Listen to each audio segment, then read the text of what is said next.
Hello everyone, and thank you for joining this webinar today, where I'm going to spend about half an hour, maybe a little bit more, talking about influential communications for leadership success.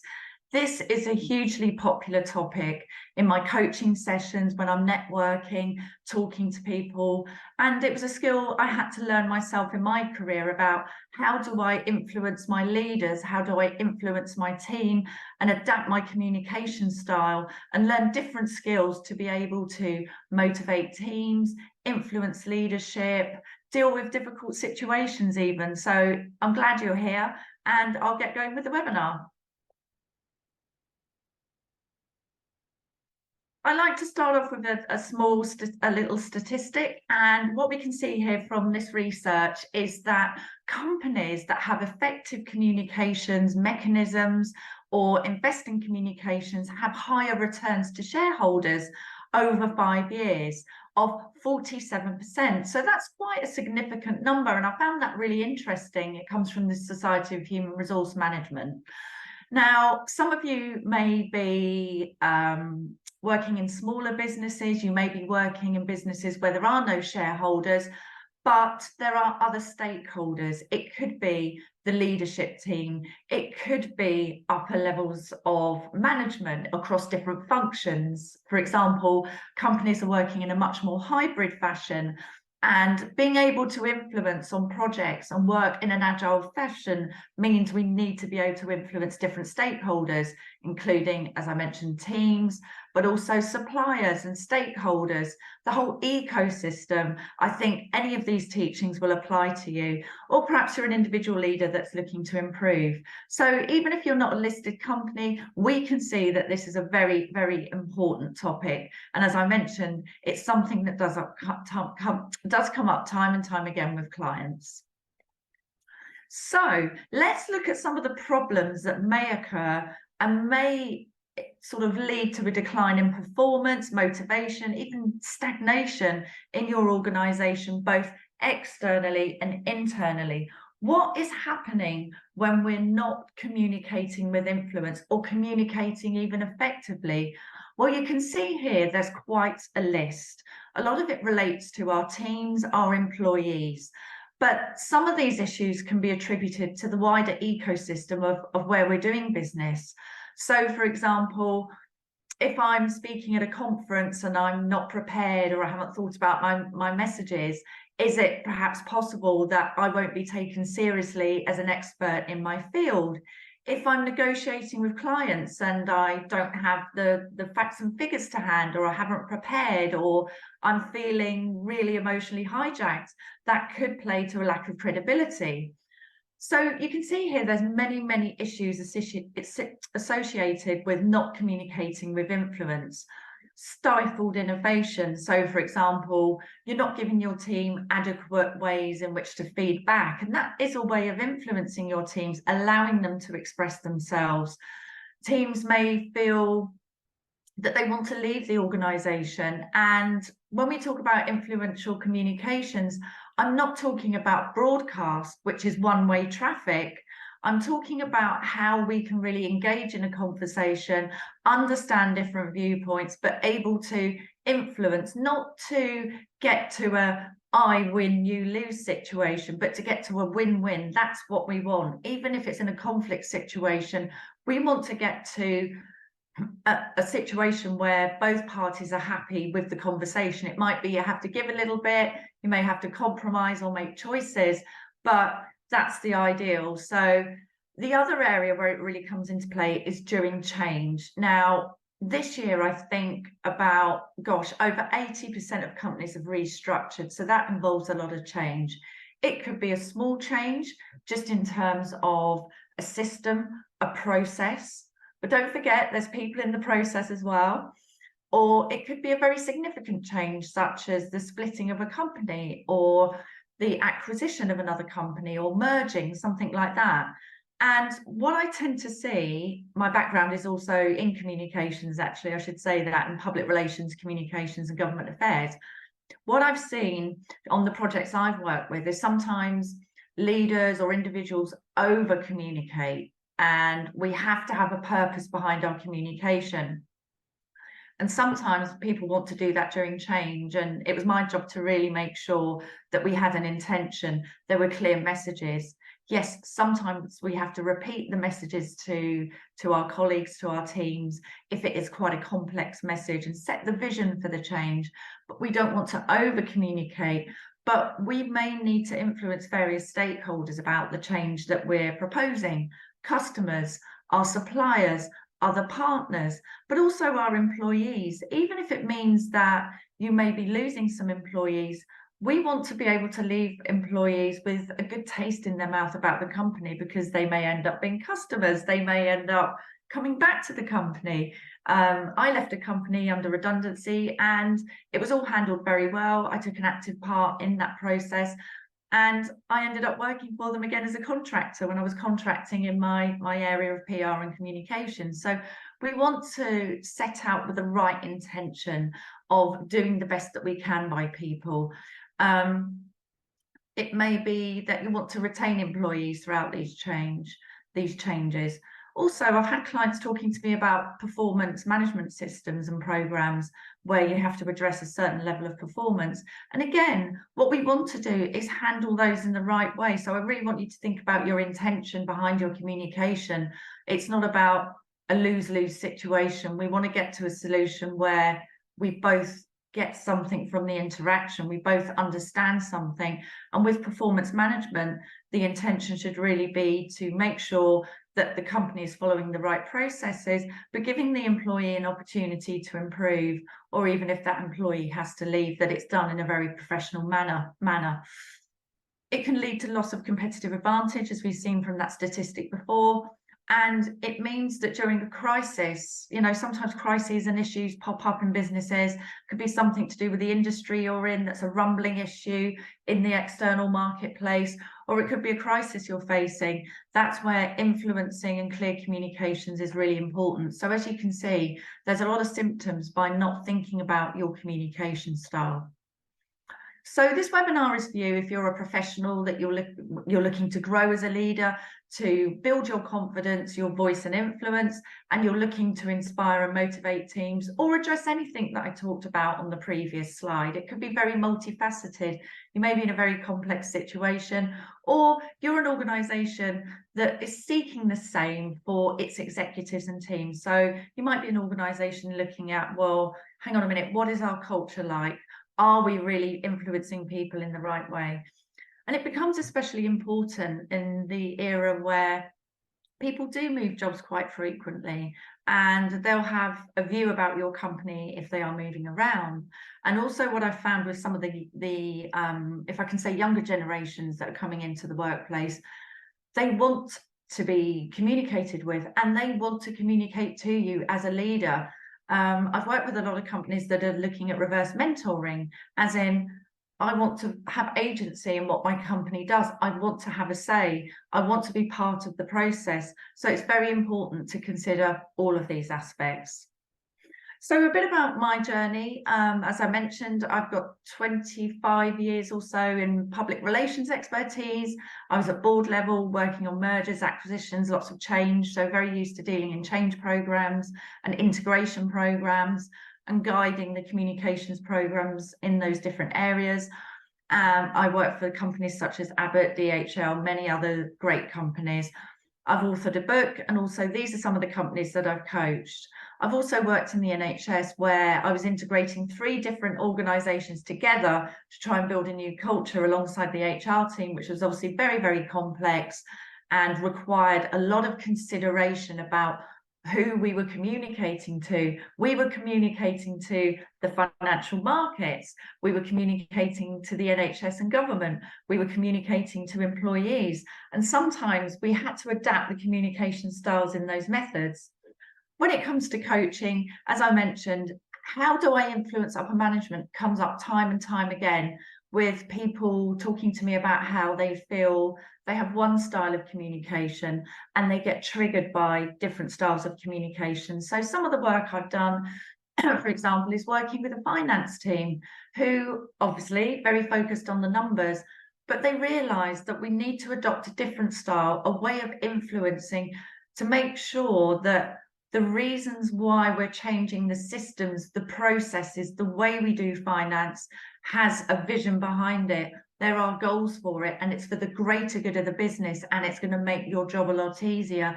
And that was a whole cultural change in the way that they were communicating across different functions in different countries, looking at the cultures in different countries and different functions of competing demands.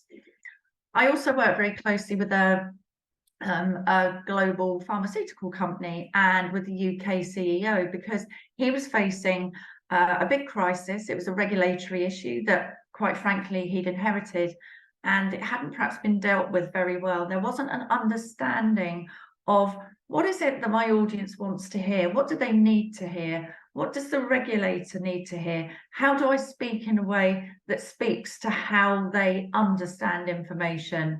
What do I tell my employees? Because there's been a vacuum. And when there's a vacuum of silence, as we know, people fill that vacuum with rumours, conflicts, all sorts of misunderstandings get in the way of doing business. So I work with him to really identify his style and see how we could improve that and adapt it to those different audiences. So again, great projects to work on, incredibly complex, but it is something that comes up a lot in my coaching. So today I'm going to look at these key areas. It's a broad topic and I can't possibly cover everything, but I'm going to cover these key areas for you, and I'm going to give you some tips that you can start to employ straight away after this webinar. You will also receive a recording of the webinar and some further information, so feel free to share it with your colleagues. Feel free to get in touch with me if you have any questions. Now, there's a difference between simple communication and influential communication.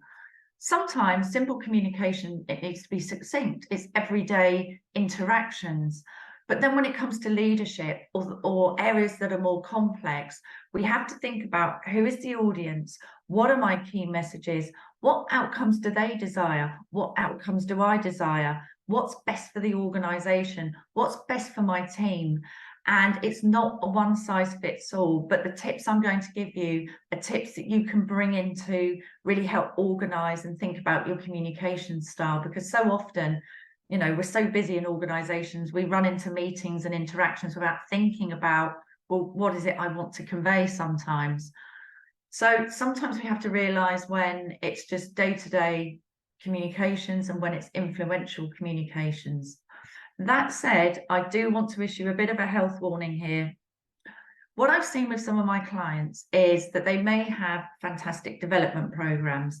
They may have fantastic mental health and well-being programs. They may have fantastic charitable, societal goals that they're contributing to.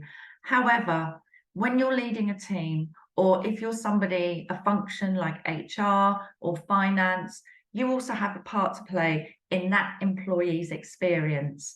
And it only takes a series or a few negligent interactions for you to really distance your employees from you. So what I want you to do is, if you're a leader, realize that every interaction counts, every individual counts, and sometimes you're going to have to adopt your style depending on the person that you're talking to, because everybody's individual. So influential communications in leadership, critical. We've talked about the issues already, but you can significantly shape team dynamics, organizational culture, and achievement of strategic goals. I was speaking to a company recently that asked me to help them with some coaching, and they were looking at me helping them shape some business goals and then identifying some talent. But what I realized throughout the process of doing that was that actually you have to be present as a leader. Now, some people are reluctant leaders, but if you want to lead a team, manage a team, you've got to sort of enjoy doing it and enjoy getting to know people. And I know it's challenging, but if you're a leader, a lot of your time should be spent leading and influencing your people, and your communications is vitally important to that. So think about every interaction. I've seen it before where I've seen motivated employees high performing at the time because they're motivated, they're empowered to deliver, and then they get micromanaged, or their manager continuously cancels meetings with them, doesn't listen, doesn't spend time with them, doesn't present the vision of the company, doesn't ask for feedback. And when you do that, you start to alienate people who want to make a contribution, and they'll leave. Now, listening. Bruce Lee, I think we all know who Bruce Lee was rather. He said that the person in the room that is listening the most has all the power, the most power. And I think he's right. We have 2 ears, 1 mouth, and we should probably use them in that proportion. Listening sounds very simple, but there are different forms of listening, which I won't go into now. There's different forms of listening, and you use different approaches depending on the situation. See, I told you this was all multifaceted, but anyway. So actively listening is really important. People can tell when you're not listening. If you're continuously picking up your phone, fumbling, doing emails at the same time, you might have an emergency and need to say to your colleague or your team member, can you bear with me a minute? I really need to take this call. I'll be 5 minutes. However, if you're not actively listening, people know that you're not. It means listening more than you speak, asking questions. And as a leader, I would say just put aside the notion that you need to know all the answers. If you listen and ask the right questions, the answers are there. Your teams very often have the answers, or your functional colleagues have the answers. We just need to listen rather than having a stereotypical leadership approach where it's, I need to have the solution. I need to make this right. This is about patience, it's about empathy, and it's about paying attention. And what I find with my clients when we identify their listening style and we work through different styles of listening for different situations, what happens is it actually helps to reduce stress in the moment. So sometimes we're not listening because we're thinking about what we want to say, we're thinking about our next point, or we feel we need to provide a solution. If we actually just stop and listen, then it builds that resilience, it builds that patience. And when you find yourself in a stressful situation, such as being asked a question in a board meeting or a team meeting that you don't know the answer to, you're already used to building that resilience and patience, and it helps you just slow yourself down. And, you know, I experimented with this as a leader when I was, you know, in my former career. And I can't tell you how much I learn and how much my teams learn by listening and allowing employees, allowing colleagues to really grow and develop themselves by listening. It's not going to be the case for everybody. For new recruits, you might need to direct them more.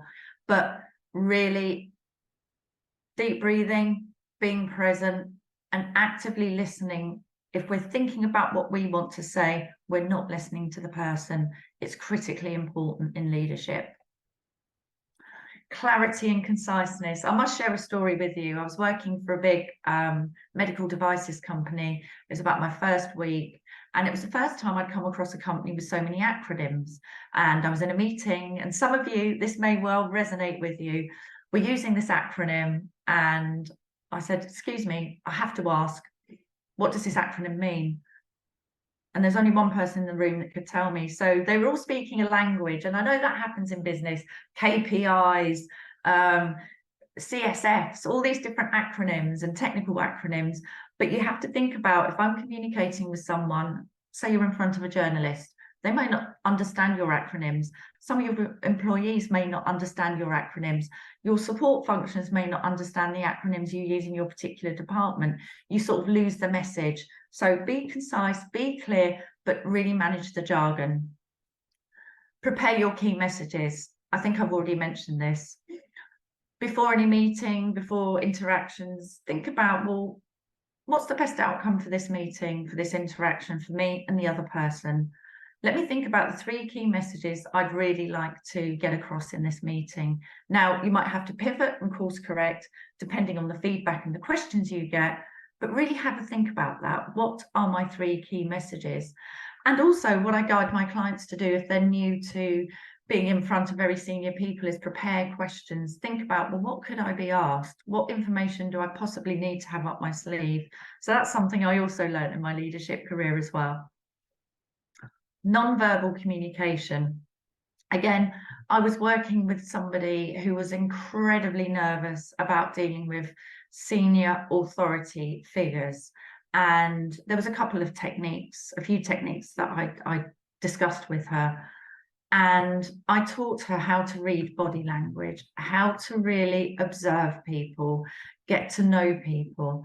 And she was very shy about networking and meeting people and asking questions. So we started off with small talk, because for some people, small talk really works to get them into a conversation.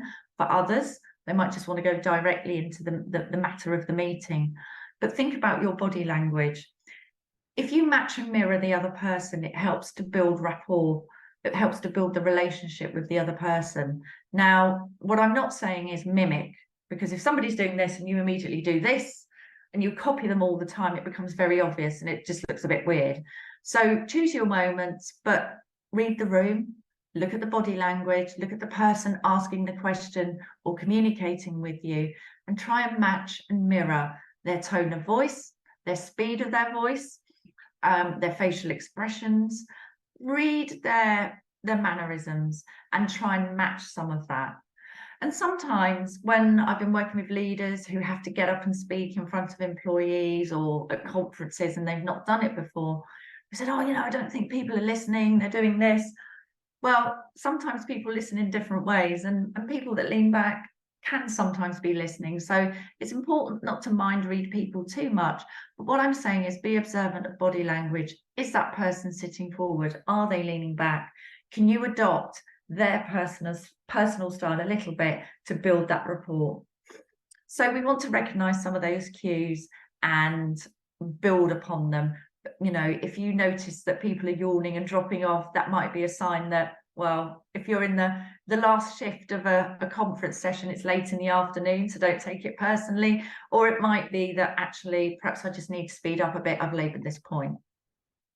So here's some tips for you. So, what is your profile at work? What is your DISC profile? So I use DISC profiling. It's similar to Insights profiling, and it gives you a leadership blueprint. It gives you an idea of, you don't have to be a leader to use it. What's the best environment for me? How should people communicate with me? How should I communicate with other styles? Because there's typically about 4 different styles in DISC, but within that, there's many, many other sub-styles of typical personalities at work. Some people are more reserved, some people are more extrovert and more driven. So what is your profile at work? We need that self-awareness to be able to communicate effectively and to understand our team members, because once you understand the theory behind it, you can start to not mind read, but understand some of your other team members. So I've worked with teams, I've worked with the medical team, and there was a lot of conflict going on. And what transpired was, apart from the team leader, they all had exactly the same style. So they were sort of almost talking over each other and treading on each other's toes. You might think, great, they're all the same style, fantastic. It didn't really work in that way. And actually the feedback was, we want to be more visible. We're the medical team, we're bringing a lot of value. So I work with them to really build a communications program for them internally as well, about how do we influence other stakeholders by being more visible, by acting differently in meetings. So understand your style, and then you can start to understand other people. And if you do these profiles for the whole team, it's great to be able to share those in a workshop. It's great to be able to share that with your line manager and say, look, I'd like to talk through this. This is my typical style. It tells you when you get most stressed as well. So it's fantastic for knowing what are my hot buttons, what do I need to work on. And it helps you to communicate more effectively with other people because it gives you that information. I've talked about body language and tone because we know, I think some of you will have heard the statistic that about 70% of body language, 70% of communications is judged by, not by what you say, but how you come across, your body language, how you enter a room, what you're wearing. So understanding different cultures is really important. There are different cultures even on teams. Some cultures have cameras on all the time, some have some off. So, understand your culture remotely as well as in person, and look at your body language, because that's what people understand. I also want to say that I've worked with a lot of clients that are from different parts of the world and are non-native English speakers. And sometimes they're really concerned about, well, I've got an accent, is this going to hold me back? And actually, I think the opposite is true. I think an accent, a dialect makes you unique, and use it to your advantage. It somehow makes people sit up and listen and understand, oh, there's something different here about this person. They're not from my country, my market. And it's a really, you know, a great asset, I feel. I want you to be authentic. Everyone I coach, I don't want them to lose their identity. So if you have that DISC profiling, insights, if you've got some feedback reports, look at those, ask some questions when you're getting feedback about how am I communicating? How could I communicate better? What do you think I need to do? How am I influencing other departments, my immediate team, etc.? But be yourself. Be yourself. I don't want you to be anyone different. We're all unique. Also, sometimes when we're trying to influence, we get emotionally hijacked, triggered, we get a question we weren't expecting. So again, what I'd like you to do, take a sip of water, take a deep breath, and just be conscious about responding. We don't want to react. When we react, it's as though we've been hijacked. All the blood rushes to our arms and our legs because we want to run. That's just our evolution. What I want you to do is just take a moment. It might feel like a long time, but compose your answer, because reacting in the moment sometimes isn't the right thing to do.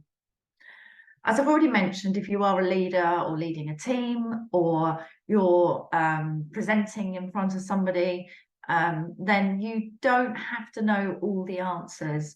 You don't need to know everything. It's fine. I've written here, give me 3. What I'd like you to think about, and again, it helps if you've done DISC profiling or insights, 3 key leadership attributes you would like to have, and think about your communications in this. Is it open, empathetic? Is it dynamic? What is your communication style? Now, we need to address and adapt accordingly if we want to influence other people, but think about your own style. And then if there's people you're interacting with regularly, think about their communication style. What 3 words would I use to describe their style? And then you can match accordingly. So you're still being yourself, you're just adapting slightly. And I think thinking about your key leadership attributes is really important for your own leadership brand, your own brand and influence inside the company. So we want to get to win-win, as I mentioned. Manage your feelings, your emotions, take that deep breath, respond, don't react. Sometimes what we need to do, if we're putting something forward that may be a new idea, something different, think about the business case. Sometimes we take things very personally. Let's think about what's best for the business. Let's think about the wider context of the business, who we engage with, who we operate with. What is the best for the business? Put forward a business case. And sometimes if you're facing a blocker, some of my clients, I've worked with them to try this out. Well, if we can't make a decision today, I'm going to carry on unless told, because sometimes I have worked with people that feel that they have quite a reluctant manager, a manager that doesn't seem to want to make a decision about something. So you can adopt that. And sometimes that helps to fuel the discussion, or you can carry on. I'm not talking about in a very maverick fashion, but you do it in a very, very professional manner. Talked about culture. There are different cultures. I work across many, many different countries, launching programs and workshops, and I make sure I understand what's important for that particular culture. What nuances are there in both the business culture but also the geographical culture. And sometimes communication is about what you don't say. We don't need to be the last person to speak in a meeting. I don't know if you've ever met people like that, where it's 5 o'clock, 6 o'clock, everybody's dying to go home and everything's been discussed, but there's always that one person where somebody says, does anyone have anything else to add? Don't be that person, because people notice it. And sometimes it's about what you don't say. And perhaps at that point in time, if you're trying to influence and it's not working, you can go about it in a different way. And this isn't about being disingenuous, but building alliances, the networking, your brand and your organization or your business. Build relationships, build alliances, get buy-in. It's really going to help you. And then you get other allies in your meeting when you're trying to put something forward. But sometimes it is about what you don't say. Sometimes it's best just to let something go and not fret about it. Now, I offer a number of different development opportunities, and here's some examples here. You can see the areas that I work in, broadly speaking, leadership coaching, team coaching, women in leadership coaching, and I have a number of courses and programs that could work really well for you. I've got a Mastering Influential Communications course, which is just a matter of weeks to get you from here to here. And the same with assertive communications, because assertiveness is something that people really struggle with and misunderstand. So I've got a course about that. All of the information on these programs are on my website, which I'll share the details on in due course. But if you go to my website, look under services, you'll see the different courses and the programs that I offer. Now, if you can't find what you're looking for, then please do get in touch with me, because I work with many different companies, many different individuals across different time zones in different ways. For example, some companies employ me for a set number of hours every month. So they've got retained in-house support. They're very busy. You know, one of them's a customer service team, and they're so busy. Sometimes they just need to pick up the phone, book a quick half an hour, and I just have those hours every month, every week, where they can sort of come to me for some objective guidance about a particular situation. And it's usually about communications, to be honest. So there's a number of different ways in which I work. So you can visit my website for more information, and I will send you after this webinar the recording and some information about my influential communications course. So I wanted to say thank you for listening today. Here's my contact details. Please feel free to leave a review on LinkedIn or Google if you found this helpful. As I mentioned, I will be sending around information for you. And if there's anything you can do to help, or you're finding that you're coming up across a consistent block, or some of your teams are, or you want your teams to progress, or there's a bit of stagnation in the team or the business, then get in touch and we'll work our way through it together. Have a great day. Thank you.